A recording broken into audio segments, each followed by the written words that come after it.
रावण की सभा में अंगद ने अपने साहस, धीरज, अनुशासन और पौरुष का इस प्रकार प्रदर्शन किया मानो वो अंगद नहीं स्वयं हनुमान हो। जब रावण ने अंगद से कहा, राम कैसा योद्धा है, संधि करने दूत को भेजता है, दुश्मनों से संधि करते उसे लाज नहीं आती। तब अंगद कहते हैं, महाराज, लज्जा तो केवल आपका ही गुण है। उसी लज्जा के कारण बार बार आप अपना गुण गाते नहीं थकते हैं। लंकेश, श्री राम ने डरकर मुझे दूत बनाकर नहीं भेजा है। श्री रघुवीर ने ये सोचकर भेजा है कि सियार को मारने से शेर की शोभा नहीं होती। इस कारण वो तुम पर दया करना चाहते हैं, लेकिन तुम दया के पात्र नहीं हो। अब श्री राम की अंतिम चेतावनी सुनो। उन्होंने कहा है कि मैं तुम्हें अपराधों का दंड देने तुम्हारे द्वार पर आ गया हूँ। ब्रह्मा के वरदान के कारण तुम्हें जो मान है उसका नष्ट होने का समय आ गया है।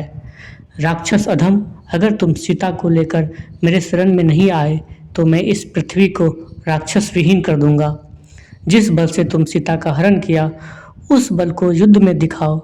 मैं मंत्री, बांधव, बंधु सहित तुम्हारा वध करूंगा, क्योंकि तुम्हारे मारे जाने से तीनों लोग सुरक्षित हो जाएगा। जिसे श्री राम की शरण में आना है वो आ जाए। रावण को ये सुनकर काफ़ी क्रोध आता है और जोर से चीखता है, वानर! कुछ क्षण के लिए सभा में सन्नाटा छा जाता है।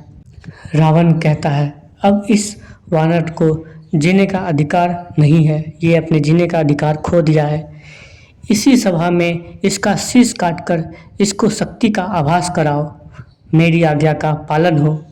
सैनिक आगे बढ़ता है। तभी अंगद कहता है, ठहरो महाराज, ये क्या मुझे शक्ति दिखाएगा, मैं आपको अपनी शक्ति दिखाता हूँ।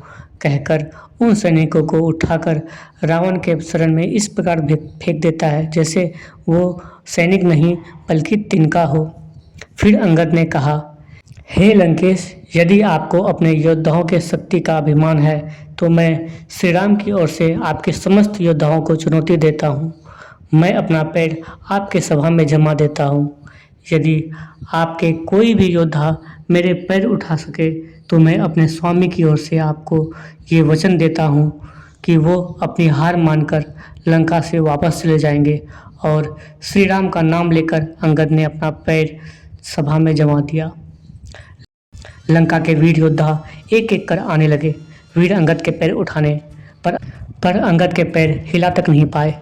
सभा के समस्त वीर राक्षसों ने काफ़ी प्रयत्न किया, पर अंगद को अपनी जगह विशाल पर्वत की भांति खड़ा देख सभी सहम गए। अंत में रावण स्वयं अंगद के पैर उठाने उसके पास आया और जैसे ही वीर अंगद के पैर पकड़ना चाहा, अंगद ने अपना पैर पीछे हटा लिया और